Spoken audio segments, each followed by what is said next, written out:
Amém, irmãos. Amém. Vamos fazer uma oração para a gente entrar na palavra do Senhor agora, né? Nós já oramos, louvamos, né? Com alegria, com entusiasmo, com satisfação. E agora a gente vai ouvir a palavra de Deus, né? E para isso nosso coração precisa estar aberto, nosso espírito está liberado, né, Dona Maria? Para a palavra fazer morada em nós. Amém? Senhor Jesus, obrigado. Obrigado por esse importante tempo que temos aqui, Senhor. Onde podemos partir o pão em memória de Ti, onde podemos orar ao Senhor, confessar os nossos pecados, onde podemos louvar o Teu grande nome, Senhor. E agora nós pedimos que o Senhor abra nossa mente, abra o nosso coração, para que possamos ouvir a Tua palavra com clareza, Senhor, e que ela realmente venha remover aquilo que não pertence ao Senhor, aquilo que o Senhor deseja trabalhar em nós, e que possamos ter uma vida que glorifique o Teu nome, Senhor. Amém, Jesus. Amém. Então, irmãos, peço para que vocês abram as suas Bíblias em Isaías 43. Nós vamos ler o verso 6 e o 7, e depois nós vamos ler Atos 17. Duas leituras para a gente iniciar a nossa palavra de hoje. E o título para a nossa reflexão, ele é meio filosófico, tá? É o seguinte: é de onde, por quê e para onde. De onde, por quê e para onde. Vamos ver o que Isaías 43, versos 6 e 7 vai falar para a gente hoje aqui. Vamos ler juntos? 43, versos 6 e 7.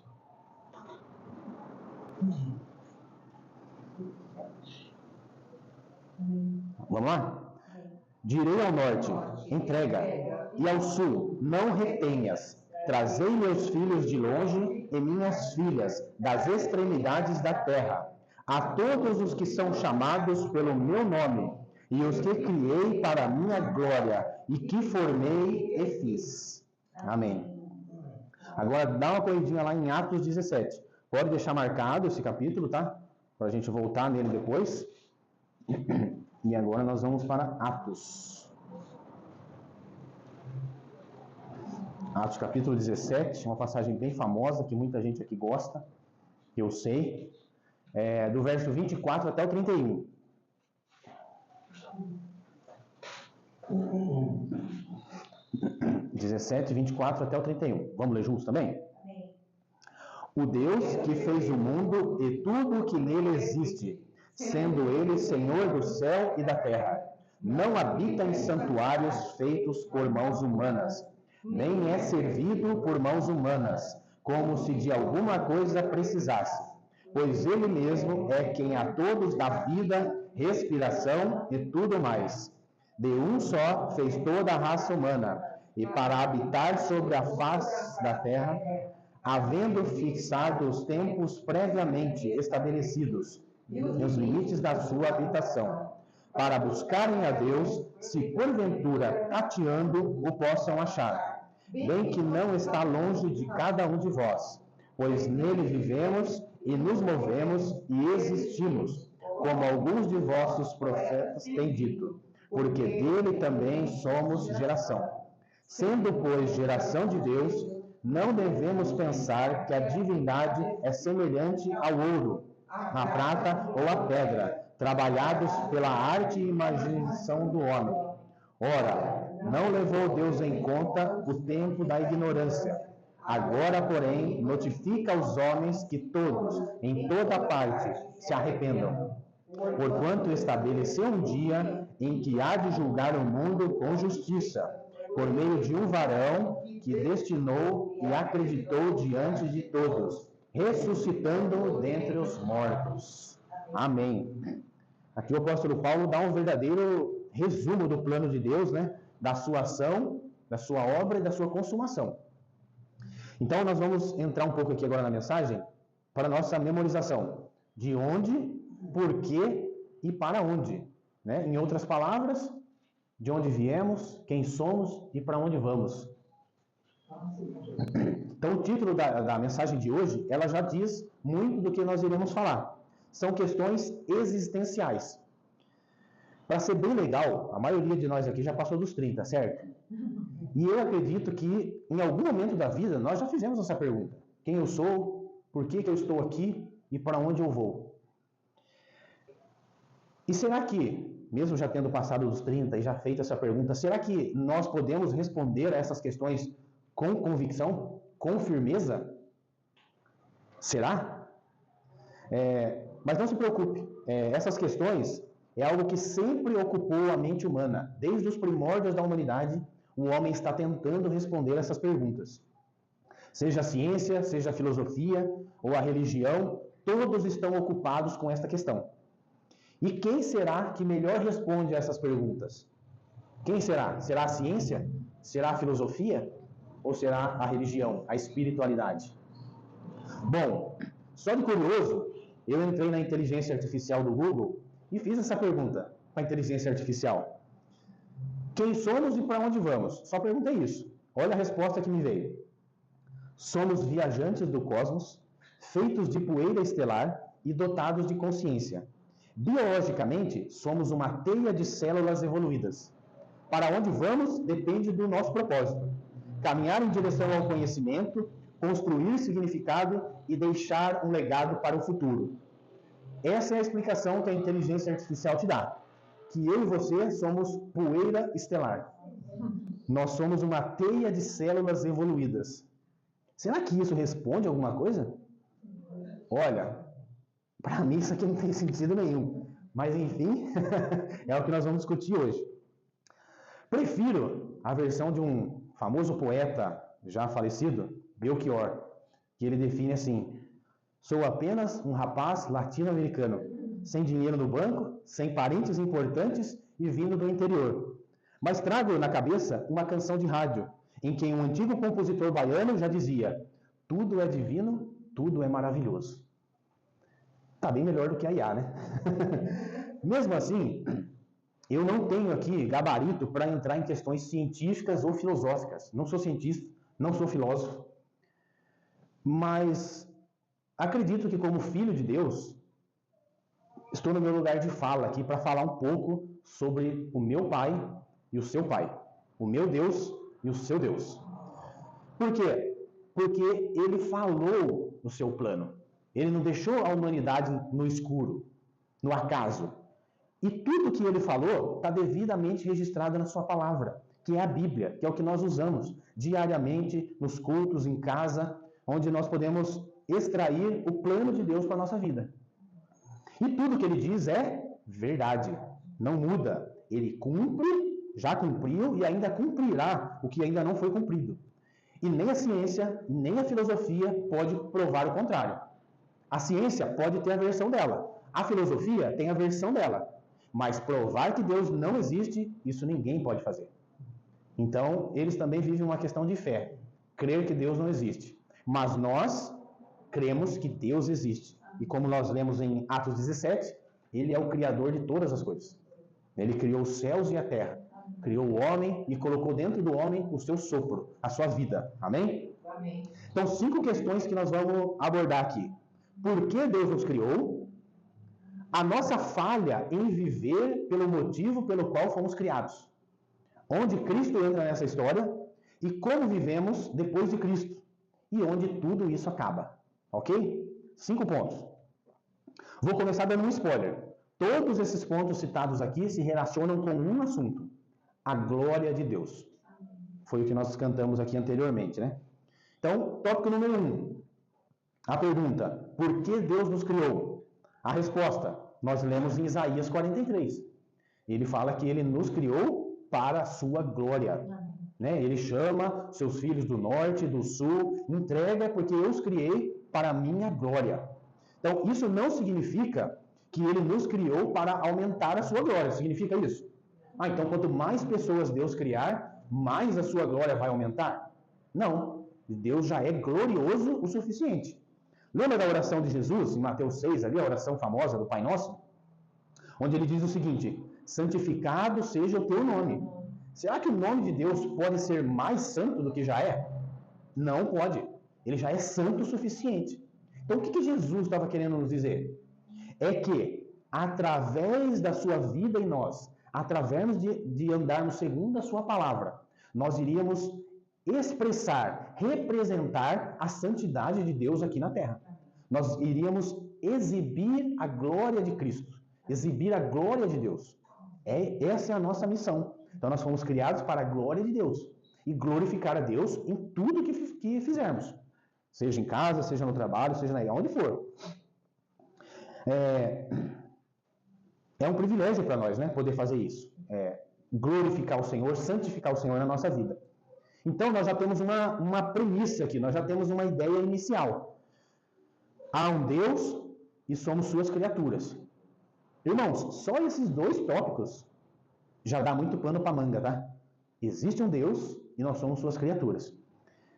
São duas afirmações que o universo, o sistema, o Deus desse século vai fazer de tudo para negar isso. O sistema vai querer negar que existe um Deus e que nós fomos criados por Deus. Essa é a ideia que a ciência prega.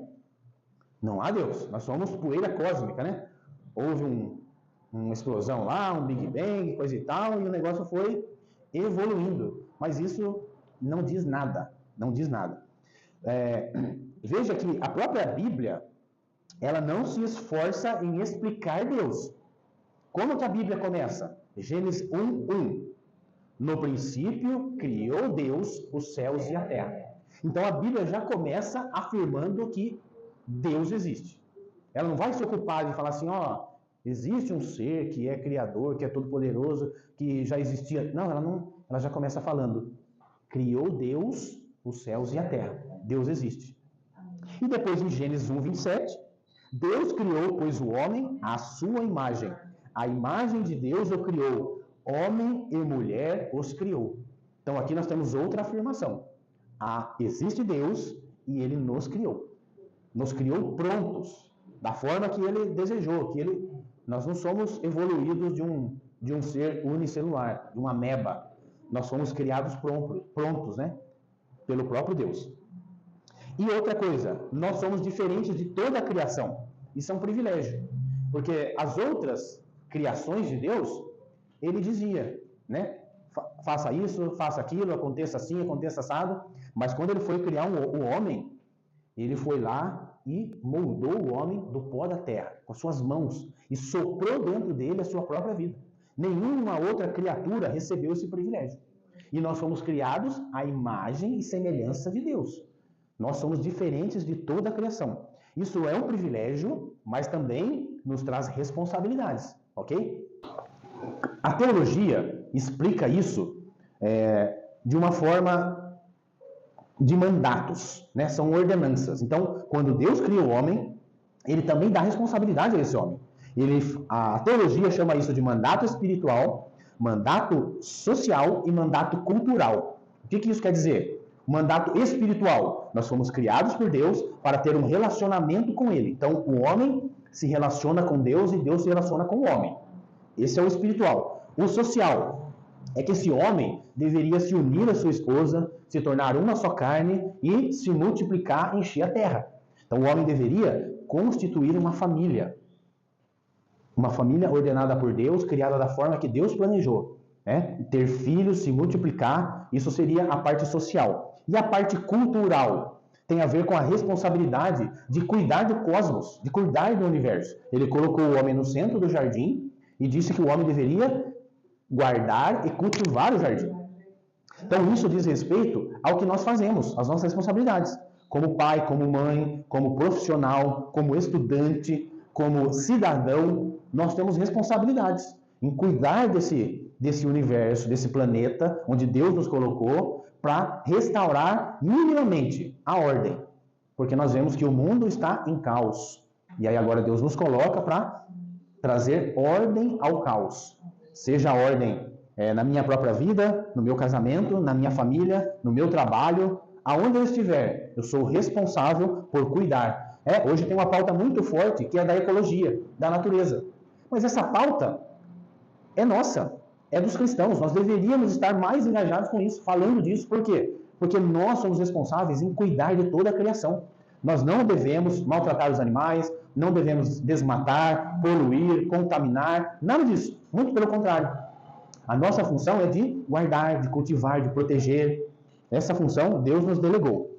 Então, resumindo, tudo que nós fazemos deve ser para a glória de Deus. Dá uma corrida lá em 1 Coríntios 10:31.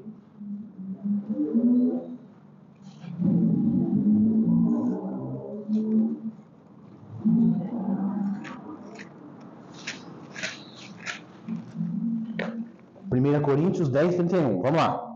Portanto, quer comais, quer bebais, ou façais outra coisa qualquer, fazei tudo para a glória de Deus. Então, se você vai comer uma pizza, coma uma pizza para a glória de Deus. Se você vai tomar um suco de laranja, tome um suco de laranja para a glória de Deus. Se você vai fazer qualquer outra coisa, faça para a glória de Deus. Foi para isso que nós fomos criados. Tópico número 2. A nossa falha em viver o propósito pelo qual fomos criados. Aonde nós falhamos? Por que nós falhamos?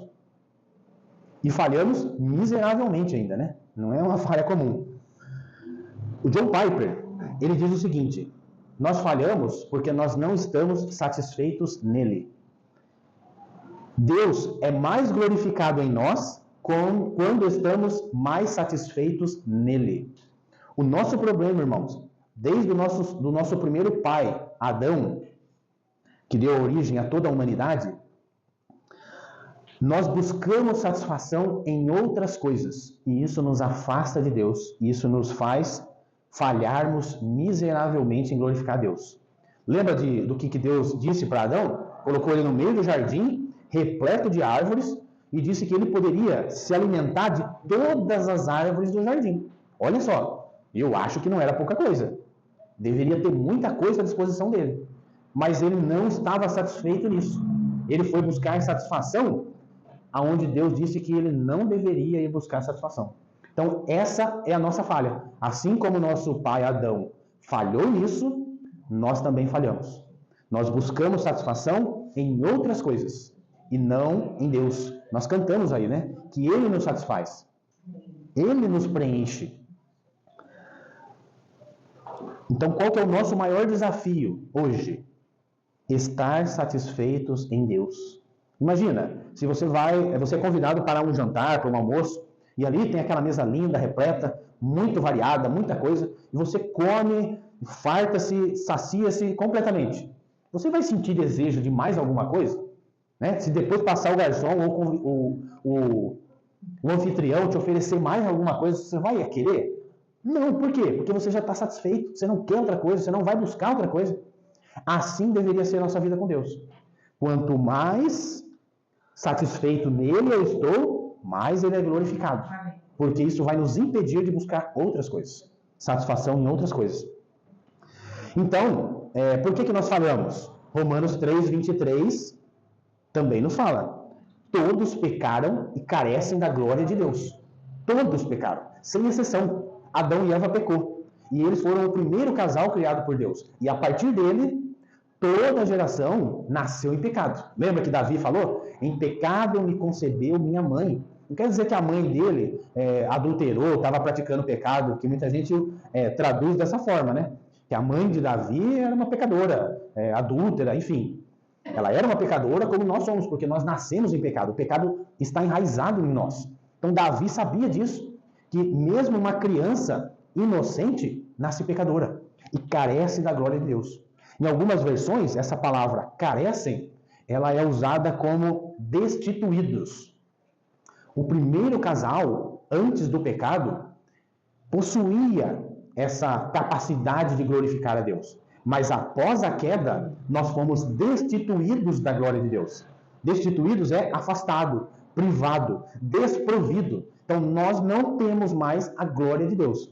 Todo ser humano é criado à imagem de Deus. Mas essa imagem agora, ela está ofuscada, né? Ela está danificada. Ela não reflete mais a glória de Deus. Nós temos a imagem de Deus, mas a gente não consegue espelhar essa imagem. Está sujo, né? É um vidro sujo. É uma janela suja. Você não consegue ver o que está lá fora. Assim somos nós, contaminados pelo pecado. A gente não expressa a glória de Deus. Aí o que acontece? Romanos 1, 23, ele também faz uma conexão com Romanos 3, 23 e de certa forma explica Romanos 3, 23. Ele diz o seguinte: e mudaram a glória do Deus incorruptível em semelhança da imagem do homem corruptível. Então, a glória de Deus ela foi alterada por outra coisa em nós, né? Então, nós fomos criados para amar e glorificar a Deus, estar satisfeitos na glória de Deus, refletir a glória de Deus. Olhamos para essa glória muitas vezes. Então, nós sabemos disso. Todo ser humano. Por que existem essas questões existenciais? Porque o ser humano sabe que ele é mais do que poeira estelar. Ele é mais do que um amontoado de célula. Ele busca a transcendência, ele busca coisas maiores. E isso é um mesmo que está no coração de todo ser humano. Só que aí a gente olha para a glória de Deus e eu olho para dentro de mim agora, porque meus olhos estão sujos pelo pecado, e o que eu digo? Eu prefiro a minha glória do que a glória de Deus. Então, Romanos 1 está dizendo isso, que eles mudaram a glória do Deus incorruptível em semelhança da imagem de homem corruptível. Então, agora, a criatura deixou de adorar o Criador para adorar a si mesmo. O que isso traz? Isso faz com que eu use todo o meu tempo, todas as minhas forças, todos os meus recursos para a minha glória, e não para a glória de Deus. E essa é a chave para o pecado. Né? Como dizia o também saudoso Tim Keller, pecar não é só matar, mentir, roubar, mas é dizer, decidirei exatamente como eu quero viver a minha vida. É uma vida autônoma, sem Deus, sem consultar a Deus. Viver a minha maneira, segundo a minha verdade. Né? Nós lemos lá que a IA diz que a gente tem um propósito aqui de fazer a nossa história, né? de se reconstruir, de aprender. Cada um tem a sua verdade, não existe mais uma verdade absoluta. E isso vai nos levar para o engano, para o erro. Porque existe sim uma verdade absoluta. Há um Deus criador de todas as coisas. Né? E nós somos criados por Ele e feitos para glorificar o seu nome. Então, todos os dias, todos nós precisamos fazer essa escolha. Ou eu me glorifico, ou eu glorifico a Deus. Onde Cristo entra nessa história? Tópico 3. 1 Timóteo 1,15. Ele diz assim: fiel é a palavra e digna de toda aceitação, que Cristo Jesus veio ao mundo para salvar os pecadores, dos quais eu sou o principal. Então o apóstolo Paulo tinha essa visão, que por melhor que ele fosse, fariseu dos fariseus, da linhagem de Benjamim, ensinado aos pés de Gamaliel, nada disso valia nada. Ele sabia que ele era um miserável pecador e que Jesus Cristo veio para salvar os pecadores. Essa má notícia, irmãos, nós precisamos ter. Essa semana, eu e a Márcia, nós fomos ao cinema, né? Assistir O Diabo Veste Prada 2. E aí eu perguntei para a Márcia o que ela achou do filme. Como a gente já tinha assistido ela falou assim, parece que o diabo está mais bonzinho, né, agora. Porque no 1 não existia tanto esse apelo por politicamente correto. Então ela falava o que tinha que falar, humilhava as pessoas, maltratava e tal. Essa agora já é mais... Tem que ter alguém ali do lado dela, você não pode falar isso, você não pode fazer isso. Então o diabo agora está com uma carinha mais bonitinha. Mas ele deixou de ser diabo? Não deixou, irmãos. Mas com essa carinha mais bonitinha, ele vai arrebanhando a galerinha, né? Vai trazendo aqueles que são... Então, irmãos, nós somos pecadores, nós somos falhos, miseráveis e carecemos, nós precisamos da glória de Deus. Porque nós fomos destituídos dessa glória. Nada que eu faça nesse mundo aqui pode resolver isso. Qual é a nossa solução? Cristo Jesus. Por isso que a Bíblia diz que fiel é a palavra e digna de toda aceitação. Que Jesus Cristo veio ao mundo para salvar os pecadores. Agora, se eu achar que eu não sou um pecador, aí eu não preciso de Cristo. Aí eu não preciso da Bíblia, não preciso da palavra de Deus, porque eu faço as minhas regras. Eu crio a minha verdade. Né? Só que isso vai ser um engano. Vocês lembram de 2 Coríntios 4:4, se eu não me engano? É isso mesmo. Fala que o Deus desse século cegou o entendimento para que não resplandeça a luz do Evangelho da glória de Cristo. Então, o inimigo, irmãos, ele está aí fora fazendo de tudo para que não resplandeça a glória de Cristo. Cristo glorificou a Deus. Né? João 17, 4 e 5 fala isso, né? Te glorifiquei na terra, consumando a obra que me confiaste para fazer, e agora glorifica-me, ó Pai, contigo mesmo, com a glória que eu tive junto de ti antes que houvesse mundo. Eu lhes tenho transmitido a glória que me tens dado, para que sejam um, como nós o somos, eu neles e tu em mim, a fim de que sejam aperfeiçoados na unidade, para que o mundo conheça que tu me enviaste e os amaste, como também amaste a mim. Pai, a minha vontade é que, onde eu estou, estejam também comigo os que me deste, para que vejam a minha glória, que me conferiste, porque me amaste antes da fundação do mundo. Então, tudo que Jesus fez aqui nessa terra glorificou o Pai. E agora, Satanás tentou, obstruir esse plano. Foi lá no deserto tentar Jesus, usou os fariseus, usou todas as formas. Mas em nenhum momento Jesus falhou. Ele glorificou o Pai em todas as suas ações. Eu também gosto de Romanos, capítulo 5, verso 8, que ele diz que Deus prova o seu próprio amor para conosco pelo fato de ter Cristo morrido por nós, sendo nós ainda pecadores. Então, quando Jesus fala para nós amarmos os inimigos, ele está falando algo real, porque ele fez isso. Nós, como pecadores, destituídos da glória, nós estávamos destinados a receber a ira de Deus, a fúria de Deus. Mas ele nos amou, mesmo sendo inimigos dele, ele nos amou e entregou seu filho. Ele enviou seu filho para morrer no nosso lugar. Ele amou os seus inimigos. Isso é uma grande prova do amor de Deus. Então, Cristo glorifica o Pai, que também glorifica o Pai glorifica o Filho, e nos resgata para que também glorifiquemos o Pai no Filho. Tá? Cristo glorificou o Pai glorificou o Filho, e agora em Cristo nós somos de novo reestabelecidos a glorificar o Pai, assim como era no princípio. Então, onde que entra Cristo nessa história? Nós precisamos dele. Ele glorificou o Pai, e por meio dele nós também glorificamos o Pai. Cristo, ele foi condenado na sua carne. Não foi na minha, não foi na sua. Foi na dele. Ele assumiu esse lugar. Ele recebeu sobre si mesmo a ira do Pai, para nos conduzir de volta ao Pai.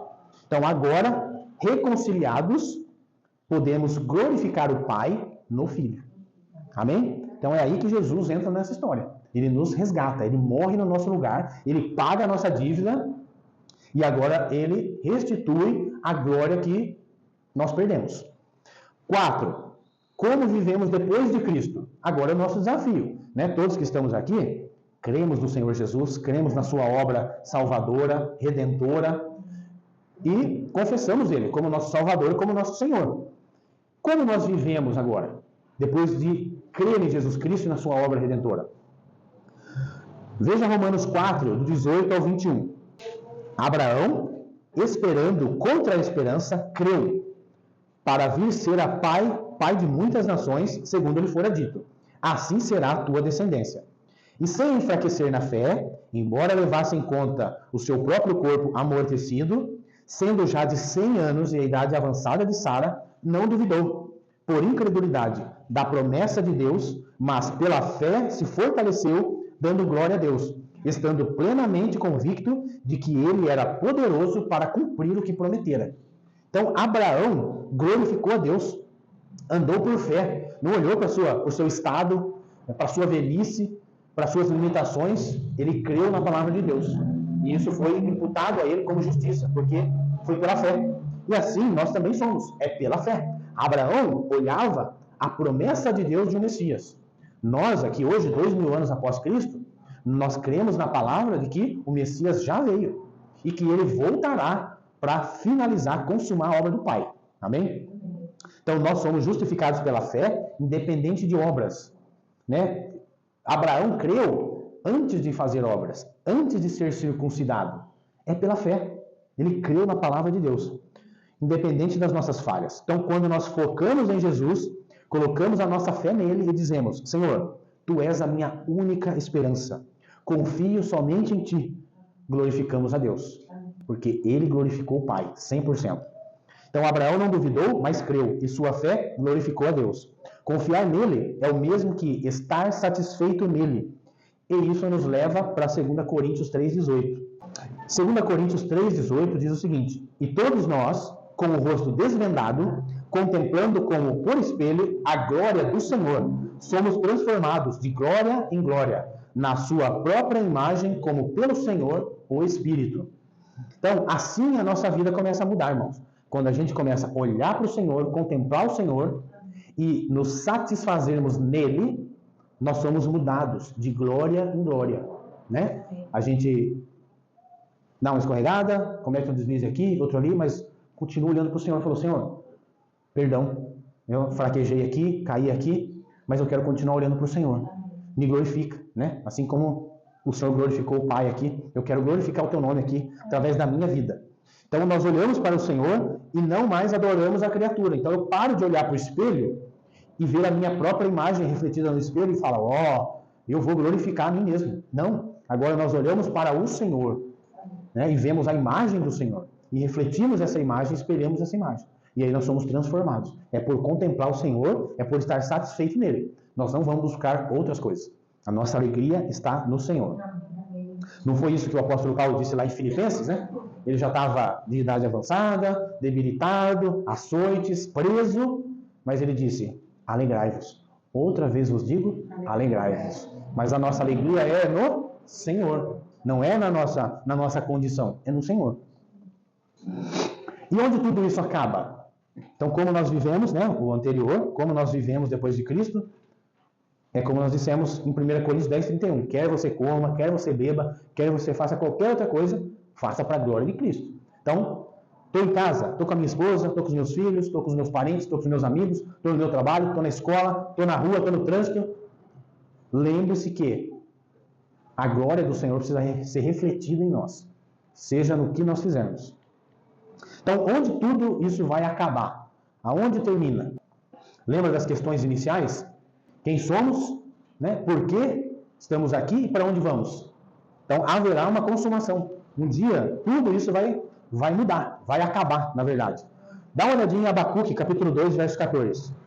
Está lá no finalzinho do Velho Testamento. Ele diz o seguinte, Abacuque 2,14.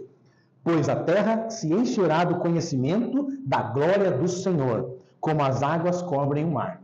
Então, um dia, irmãos, toda a terra vai se encher com a glória do Senhor. É uma promessa dele. E nós vimos que ele fala a verdade e ele cumpre as suas promessas. Deus terá sucesso, terá êxito nos seus planos. Não pense que ele vai falhar. Às vezes, né, como está escrito na própria Bíblia, né, muitos julgam demorada a volta do Senhor.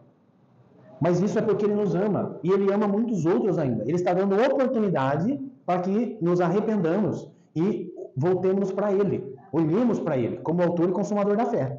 É por isso que ele, entre aspas, está demorando, né, aos nossos olhos.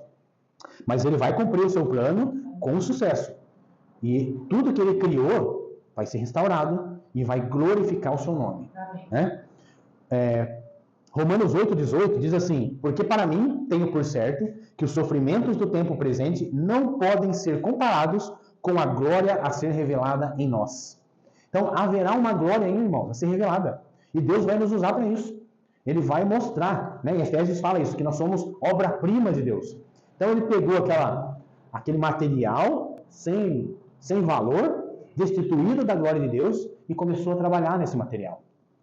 E um dia essa obra-prima vai estar pronta e ele vai exibir essa obra-prima, que nada mais é do que a sua própria imagem, a sua semelhança, que é o plano original, né? Nós fomos criados à imagem e semelhança de Deus. Então um dia nós vamos estar plenamente cheios de Cristo e expressar sua glória, né? Tem um autor aí, acho que é o C.S. Lewis, se eu não me engano, ele disse que se nós não tivéssemos um corpo glorificado, quando nós estivéssemos lá na consumação, no céu, na glória, nós correríamos o risco de adorar uns aos outros, de tão perfeito que nós seríamos.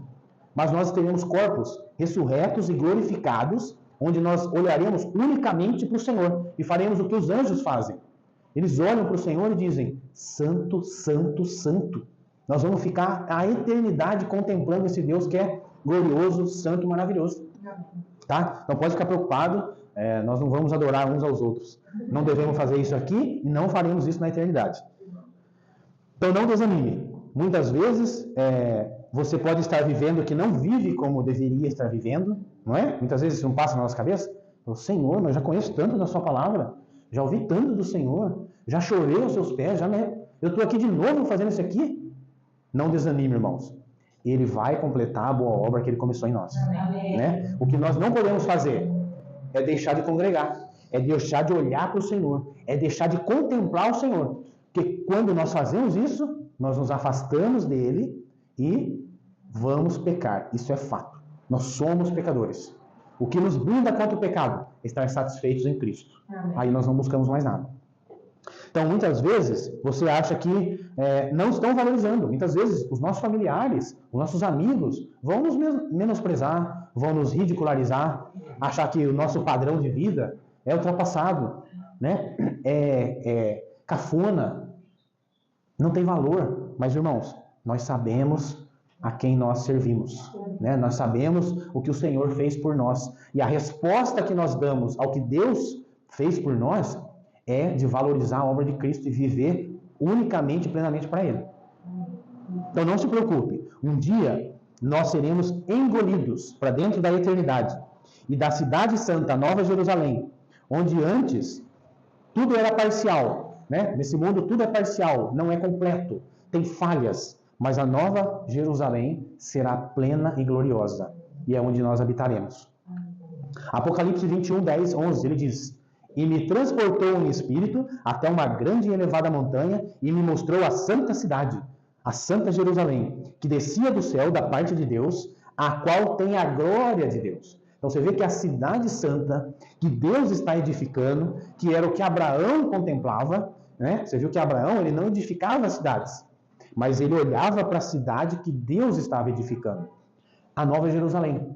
Essa Nova Jerusalém, ela tem a glória de Deus. O seu fulgor era semelhante a uma pedra preciosíssima, como pedra de jaspe cristalina.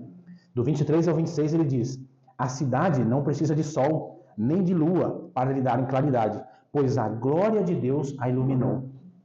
E o Cordeiro é a sua lâmpada. Veja a glória de Cristo resplandecendo na cidade santa.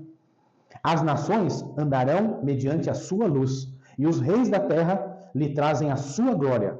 As suas portas nunca, jamais se fecharão de dia, porque nela não haverá noite, e lhe trarão a glória e a honra das nações. Então não haverá outra coisa na cidade santa, a não ser a glória do Senhor. E é isso que nós vamos experimentar, viver, expressar eternamente, irmãos. Então se alguma coisa te desanima, te joga para baixo, volta para o Senhor. Olha para o Senhor. Contempla a sua face. Contempla a sua glória. E através disso nós também seremos transformados de glória em glória. Até a imagem do Senhor. Amém? Que Deus abençoe a todos nós e que possamos ter uma semana, né? Refletindo nesses pontos. Eu sei porque eu estou aqui, eu sei quem me criou, eu sei qual é o seu propósito, eu sei qual é o plano de Cristo, eu sei como viver agora com Cristo e eu sei que Deus vai cumprir todas as coisas. Então todos os dias eu preciso fazer essa escolha. Quem eu estou glorificando? A mim mesmo ou a Deus? Que Deus seja louvado e glorificado na vida de cada um de nós. Amém? Vamos orar? Nosso Deus e Pai, obrigado. Obrigado por essa palavra tão preciosa, Senhor. Obrigado por nos mostrar um pouco da sua glória, Senhor. Mas nós cremos que isso é suficiente para andarmos na tua presença, andarmos em comunhão contigo e dia após dia, Senhor, nós cremos que o Senhor está nos conformando à sua imagem e sua semelhança. Amém. Em nome do teu Filho Jesus, nós oramos e agradecemos por tudo isso. Amém. Amém.